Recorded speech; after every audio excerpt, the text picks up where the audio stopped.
Today I'm going to be doing something very freeing, but also very challenging, and that's sharing with you guys about my experiences with mental health, mental disorder, and how I'm overcoming it, because I came across something that reminded me just how bad things were and how I've gotten to the point to where I'm at now, where I'm able to freely speak about it, where I'm open enough to share my experience with people. So, a few years ago, I found a box. This box right here, actually. I found this box right here. Shoebox. And in this shoebox, has a bunch of things in it. It has my old powerlifting gear, boxing gloves, has wraps, of course. But also in this box, right at the bottom, buried at the bottom, it has this book. Now this book stems from 2007 to 2013.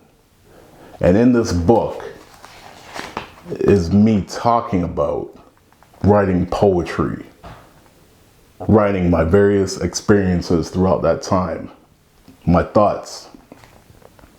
But those thoughts, those feelings, everything is focused on self-harm and self-deletion. You can pretty much put two and two together and guess what I mean by self-deletion. So during that whole span, it's what I wrote in this book. Now, the first time I came across this a few years ago, I did record a video. I broke down in the video a bit because it was after me reading some of the things, and it just reminded me of how far ahead I've gotten, how much better I've done for myself, and it started reminding me of some of the great people that I have around me, that some of them didn't really know what I was going through. They didn't really know how to help, and that's no fault on them.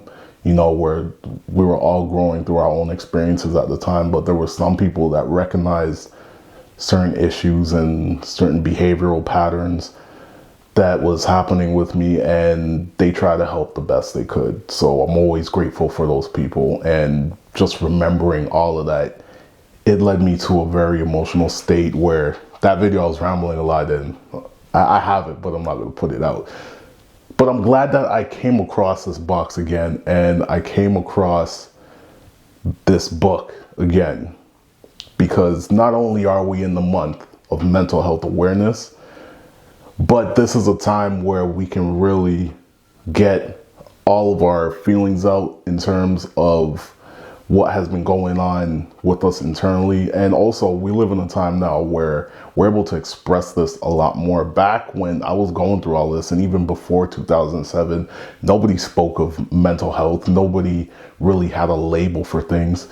If they seen that, you know, you were feeling angst, you had anxiety, you would be labeled crazy.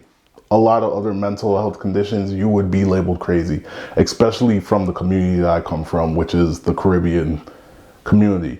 You can't talk about something like depression. Depression doesn't exist. You tell an older, you know, you're a younger person, you tell an older person you're depressed, their first response is, what you have to be depressed about? Depressed? What do you mean depressed? You know, you get that response.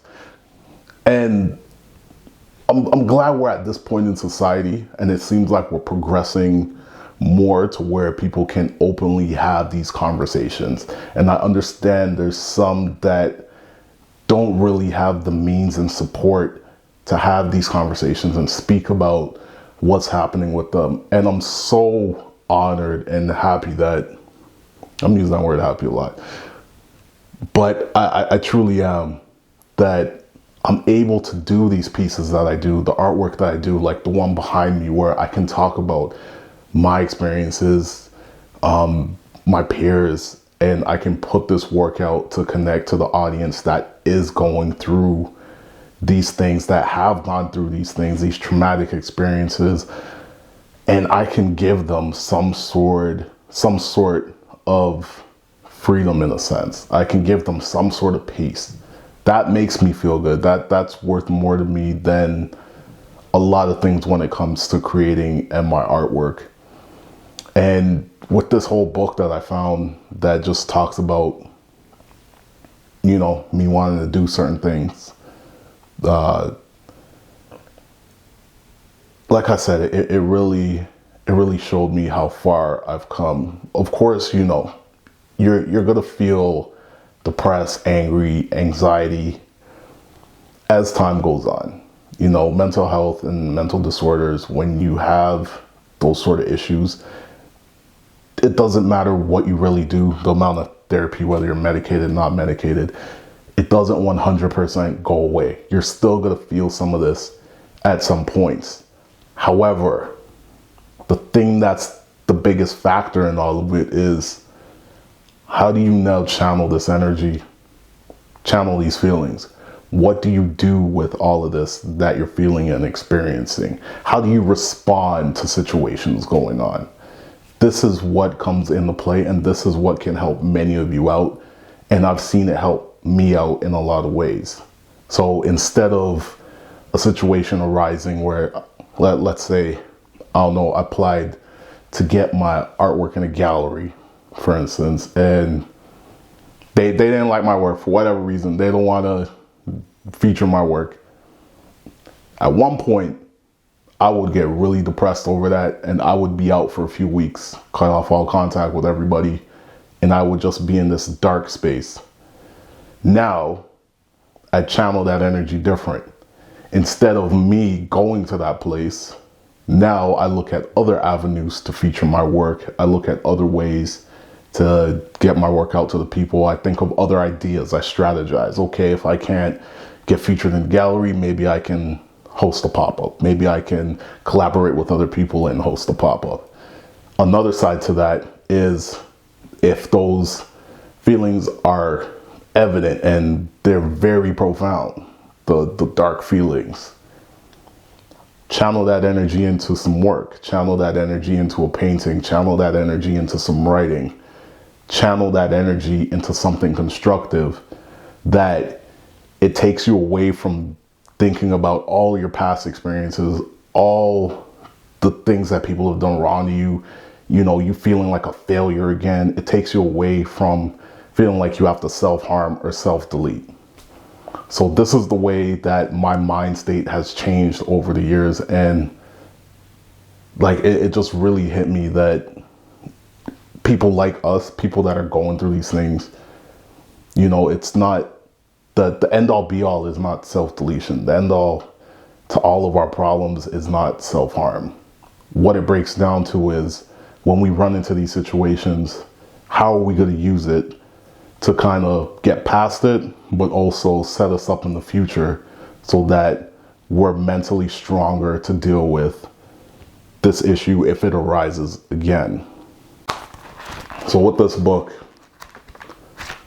I'm actually going to hold a private ceremony, and I'm going to burn this book. This book is no longer going to be in existence. Why am I going to do this?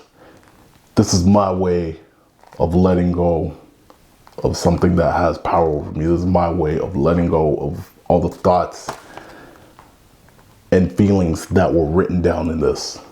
I'm not even going to go through and read any of this. I'm just going to straight up burn it. That part of me is now gone. Now that I've recognized that I've transitioned into a different person and different personality in my life, it's time to move on from this.